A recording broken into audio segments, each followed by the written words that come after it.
नमस्कार दोस्तों, बहुत बहुत स्वागत है आपका इस कार्यक्रम के अंदर।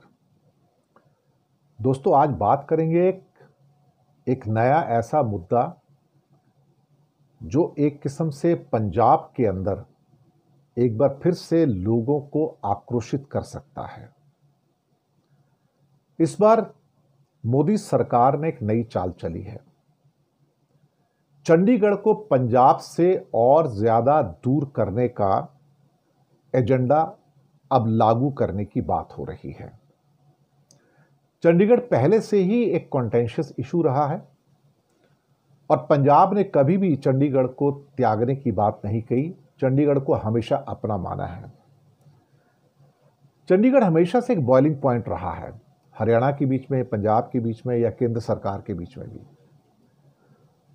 और उसके इन सब चीज़ों को मद्देनजर रखते हुए केंद्र सरकार ने ये फॉर्मूला निकाला था कि ये यूनियन टेरिटरी होगा, लेकिन ये दोनों प्रदेशों की राजधानी भी होगा।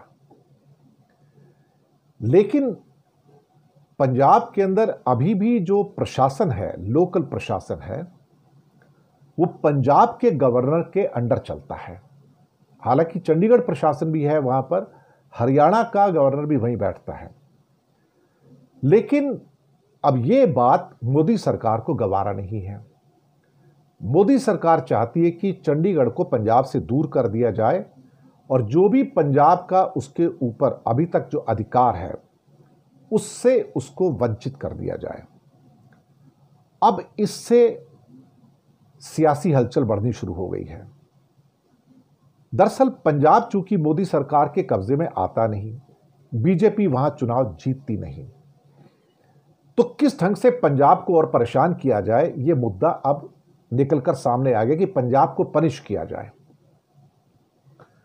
पहले कश्मीर को पनिश किया गया, लद्दाख को पनिश किया गया, उन दोनों को सजा दी गई और एक किस्म से कहा जाए तो मणिपुर को भी सजा दी गई। तो मोदी सरकार जो है, जो भाजपा सरकार है, एक एक करके भारत के राज्यों के अंदर दरारें पैदा कर रही है। जैसे कि कश्मीर से भारत की दूरी बढ़ी है। मैं आपको बताऊं, कश्मीर से भारत की दूरी कम नहीं हुई, बल्कि कश्मीर को तोड़ने से उसकी दूरी बढ़ी, उसके राज्य का स्टेटस छीनने से उसकी दूरी और ज्यादा बढ़ी। लोगों में गुस्सा और आक्रोश भी बढ़ा और यही गुस्सा आक्रोश आपको लद्दाख में भी देखने को मिलता है। यह गुस्सा आक्रोश आपको मणिपुर में भी देखने को मिलता है। तो एक बड़े कैलकुलेटेड मूव के अंतर्गत भाजपा की केंद्र सरकार देश के अंदर टुकड़े पैदा करने की कोशिश कर रही है और अब इसका नया निशाना चंडीगढ़ है। चंडीगढ़ को आर्टिकल 240 के दायरे में लाने की कोशिश की जा रही है। जी हां, आर्टिकल 240, और उसके लिए एक संविधान के अंदर संशोधन करना होगा। कॉन्स्टिट्यूशनल अमेंडमेंट 131वां 131st amendment in the constitution of India. कहने को तो बड़ी सिंपल सी बात लगती है कि केंद्र सरकार चाहती कि चंडीगढ़ को बाकी केंद्र शासित प्रदेशों की तरह ही रखा जाए, जैसे कि अंडमान निकोबार है, लक्षद्वीप है, पांडिचेरी है, जहां पर कोई भी, या लद्दाख है, जहां पर कोई भी विधानसभा नहीं है। तो चंडीगढ़ को ये दादरा नगर हवेली, अंडमान, लक्षद्वीप, लद्दाख, इनके बराबर रखने की कोशिश अब की जा रही है। अब संविधान की धारा 240 के अंतर्गत चंडीगढ़ को लाने की कोशिश की जा रही है। इसका मतलब यह होगा कि चंडीगढ़ के प्रशासन को अब केंद्र के अंडर में लाया जाएगा। अब वो पंजाब के गवर्नर के अंडर में नहीं रहेगा।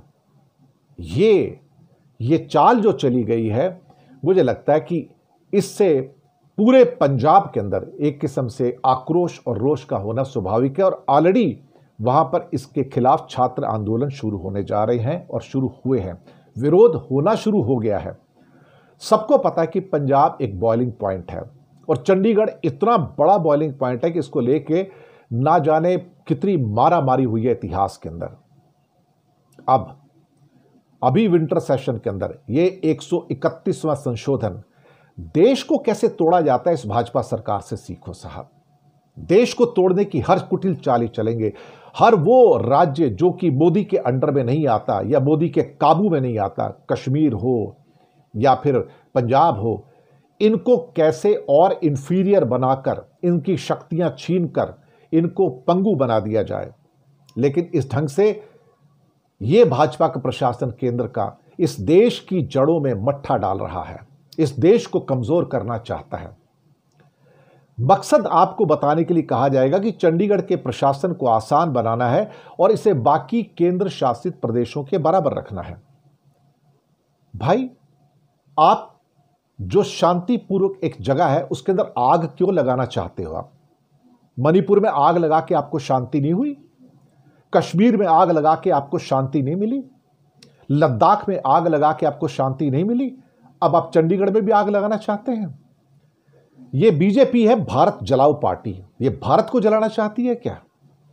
अब यह संविधान संशोधन यहां पर पास कैसे होगा?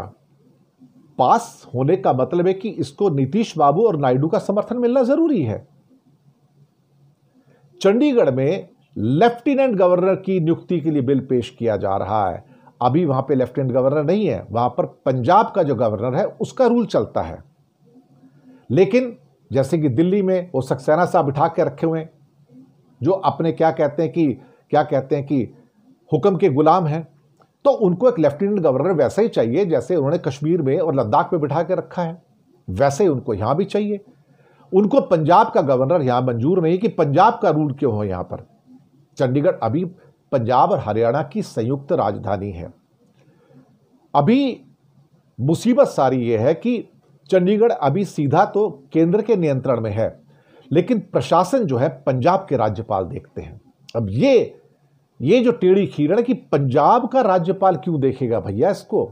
पंजाब के राज्यपाल को क्या हक है कि वो चंडीगढ़ के ऊपर रूल करे? मेरा लेफ्टिनेंट गवर्नर क्यों ना हो वहां पर? और उसके बावजूद वहां पर पंजाब के कई कानून लागू होते हैं। चंडीगढ़ में अभी भी पंजाब के कई कानून लागू होते हैं, लेकिन इस नए संशोधन से पंजाब के कानूनों का इंप्लीमेंटेशन होना बंद हो जाएगा और सीधा क्या कहते हैं कि मोदी का कोई गुलाम वहां पे नियुक्त कर दिया जाएगा लेफ्टिनेंट गवर्नर के रूप में, जैसे कि लद्दाख में और कश्मीर के अंदर कर दिया गया है। धारा 240 के अंतर्गत लाने से कोई फायदा होगा? कोई फायदा नहीं होगा, बल्कि चंडीगढ़ में आग लगाने वाली बात है, पंजाब में आग लगाने वाली बात है। वो कहते हैं कि पंजाब के गवर्नर के नियमों के अधीन नहीं होगा, ये राष्ट्रपति के नियमों के अधीन होगा। और राष्ट्रपति कौन है आपको पता, मुझे कहने की जरूरत नहीं है। इसका मतलब कि केंद्र सरकार की ओर से जारी किए गए नियम, न कि पंजाब सरकार के जारी किए गए नियम चंडीगढ़ पर लागू होंगे।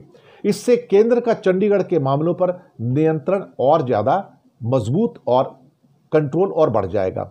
जैसे कि दादरा नगर हवेली में, अंडमान में या लक्षद्वीप पे, उन जगह पे है। लेकिन पंजाब से सवाल उठने शुरू हो गए हैं। बात सिर्फ आम आदमी पार्टी या कांग्रेस या वहां पर अकाली दल की नहीं है। उनको कहना है कि भाई अल्टीमेटली आप यहां जो भी करना चाहो, लेकिन पंजाब का चंडीगढ़ पर एक ऐतिहासिक दावा है कि चंडीगढ़ पंजाब का ही है। विभाजन के बाद लाहौर तो पाकिस्तान चला गया था और चंडीगढ़ पंजाब की राजधानी बना था। और उसके बाद जब पंजाब का बंटवारा हुआ 1966 में, तो चंडीगढ़ एक क्या कहते हैं कि एक फिर से एक बोन ऑफ कंटेंशन बना। हरियाणा इसको अपनी राजधानी कहता है, पंजाब इसको अपनी, लेकिन उसके बाद इसको सुलझाने के लिए केंद्र शासित प्रदेश बना दिया गया था और सभी से कहा गया था कि आप इसके ऊपर और लड़ाई झगड़ा ना करें, ये दोनों की राजधानी रहेगा। अब सवाल ही पैदा होता है कि 2016 के अंदर भी चंडीगढ़ के लिए केंद्र सरकार के द्वारा पहले भी ऐसी कोशिश की गई कि इसको अलग कर दिया जाए और वहां पर केंद्र सरकार का एक प्रशासक वहां पर नियुक्त किया जाए। उस समय बीजेपी के एक नेता केजे अल्फोंस थे, उनको चंडीगढ़ का प्रशासक नियुक्त किया गया था। लेकिन उस समय जो अकाली दल की सरकार थी उसने बहुत आपत्तियां की थी और फैसला वापस ले लिया गया था। अब पंजाब के अंदर ये गर्माहट जो है, ये सियासत नई गर्म होने लगी है साहब, कि चंडीगढ़ के इस नए प्रशासनिक ढांचे से पंजाब के अंदर एक बार फिर से रोष और आक्रोश पैदा होना शुरू हो गया है। मोदी सरकार ने फैसला कर लिया है कॉन्स्टिट्यूशनल अमेंडमेंट 131 के द्वारा और धारा 240 में लाने के द्वारा कि चंडीगढ़ को पंजाब से छीनकर उसे वो चोट दी जाए, वो जख्म दिया जाए जिसे वो जिंदगी में याद रखे, क्योंकि वो तुम्हारे साथ नहीं चलता है। यह मुद्दा पंजाब जैसे सीमावर्ती राज्य के लिए सेंसिटिव भी है। फिलहाल पंजाब यूनिवर्सिटी इस मुद्दे को लेकर चंडीगढ़ में छात्रों का एक वर्ग विरोध प्रदर्शन कर रहा है, लेकिन जैसे ही ये पूरा का पूरा संविधान संशोधन आएगा, मुझे लगता है कि पंजाब एक बार फिर से एक बड़े आक्रोश की ओर बढ़ जाएगा, क्योंकि इस मुद्दे को पंजाब के लोग अपने से जुड़ा मानते हैं और एक कोशिश है कि मोदी सरकार पंजाब से चंडीगढ़ को छीन लेनी चाहते हैं। ऐसा लगता है कि जैसे भारतीय जनता पार्टी जो है वो हर वो काम करेगी जिसके द्वारा हर वो राज्य जो उनके अंडर में नहीं है उसको कैसे भी करके बर्बाद कर दिया जाए, या उसको कैसे भी करके एक किस्म से दूरियां पैदा कर दी जाए। जो उसने लद्दाख में किया लोगों के साथ, जो उसने सोनम वांगचुक के साथ किया, जो उसने कश्मीर और उमर अब्दुल्ला के साथ किया, अब वही वो पंजाब के साथ करना चाहते हैं। इनका बस नहीं चलता तो पंजाब को भी ये यूनियन टेरिटरी में चेंज कर दें और उसका सारा अधिकार क्षेत्र अपने हाथ में ले लें। मुझे लगता है कि मोदी सरकार आग से खेल रही है और पंजाब में कहीं ये मुद्दा जोर शोर से अगर ऊपर उभर कर आ गया तो फिर इसको संभालना बड़ा मुश्किल हो जाएगा। वैसे भी पंजाब को लेकर और चंडीगढ़ को लेकर ये मुद्दे जो हैं पहले से ही एक बहुत बड़े क्या कहते हैं कि प्रॉब्लम का द्योतक माने जाते हैं। चंडीगढ़ को फिर से छेड़ना एक ज्वालामुखी को एक बार फिर से कुरेदने जैसा होगा, और मैं समझता हूं कि अगर कहीं आग भड़क गई तो उसको संभालना बहुत मुश्किल हो जाएगा, बहुत ही मुश्किल हो जाएगा, और वो भी तब जबकि हमारे दुश्मन देश इसका फायदा उठाने के लिए तैयार बैठे हैं। मुझे समझ नहीं आता कि भारतीय जनता पार्टी अल्टीमेटली देश को तोड़ने में क्यों लगी है। उसको क्या इंटरेस्ट है कि भाई चंडीगढ़ का जो एक ऑलरेडी इंडिपेंडेंट स्टेटस है तो उसको बरकरार रहने दो। आप उसके सेटल्ड आउटलुक को क्यों डिस्टर्ब करना चाहते हो? अगर ऐसा होता है तो फिर क्वेश्चन उठेंगे नीतीश के ऊपर भी, क्वेश्चन उठेंगे हमारे नायडू साहब के ऊपर भी कि क्या आप भी भारत में भारत जनता पार्टी के साथ में हैं, और क्या आप ऐसे कॉन्स्टिट्यूशनल अमेंडमेंट को सपोर्ट करेंगे जो भारत में दरारें डालें लोगों के अंदर, लोगों को अलगाववाद की ओर लेके जाएं। सबको पता है कि पंजाब से खालिस्तान का मुद्दा निकला हुआ है और खालिस्तान का मुद्दा जीवंत है, मर नहीं गया है, और वो अलग प्रदेश की मांग भी कर रहे हैं, अलग देश की मांग करते हैं जिसको हम नहीं मानते हैं। लेकिन क्या आप ऐसे मुद्दों को उठाकर क्या आप खालिस्तान को नई हवा नहीं दोगे? क्या चंडीगढ़ के ऊपर फिर से पंजाब एक बार फिर से आक्रोशित नहीं होगा? मुझे लगता है कि केंद्र सरकार को इस पर सोचने की जरूरत है कि वो क्यों सेटल्ड आउटलुक को डिस्टर्ब करना चाहते हैं, क्यों देश के अंदर वो बलवा लाना चाहते हैं, क्यों चंडीगढ़ को जलाकर राख कर देना चाहते हैं। क्या जरूरत क्या है इसकी? चंडीगढ़ में क्या प्रॉब्लम है? चंडीगढ़ अच्छा खासा चल रहा है, उसके ऊपर पंजाब के रूल चलते हैं, पंजाब का राज्यपाल का रूल चलता है उसके ऊपर। आप अपना लेफ्टिनेंट गवर्नर क्यों चाहते हैं? अल्टीमेटली पंजाब का राज्यपाल भी तो बीजेपी वाला ही है ना। पर शायद चंडीगढ़ की शांति इनको पसंद रही है, चंडीगढ़ की स्टेबिलिटी और समृद्धि इनको पसंद रही है। शायद इनको लगता है कि चंडीगढ़ को परेशान करके ये पंजाब को सबक सिखा सकते हैं। यही तो भारत जनता पार्टी करती आई आज तक कि सबको सबक सिखाना है। मणिपुर को सबक सिखाया, ट्राइबल्स को सबक सिखाना है, हिंदू और क्रिश्चियन से अलग कर दिया। लद्दाख को सबक सिखाना है, बुद्धिस्टा को अलग कर दिया। कश्मीर को सबक सिखाना है, वहां के मुसलमानों को अलग कर दिया। अब चंडीगढ़ को सबक सिखाना है, सिखों को एक सबक सिखाना है। मुझे लगता है कि इसके ऊपर संवेदनशीलता से सोचने की जरूरत है, और अगर कहीं ये मुद्दा हाथ से फिर बाहर निकल गया पंजाब के अंदर तो फिर ये और गर्मा जाएगा और फिर ये काबू में नहीं आएगा। इस बात से एक बात पक्की हो जाएगी कि केंद्र सरकार उन सब राज्यों के प्रति असंवेदनशील है और दुश्मनी का पूरा व्यक्तित्व रखती है जो इनके अंडर में नहीं आते या जहां बीजेपी जीत नहीं सकती है। सोचने की जरूरत है अभी भी।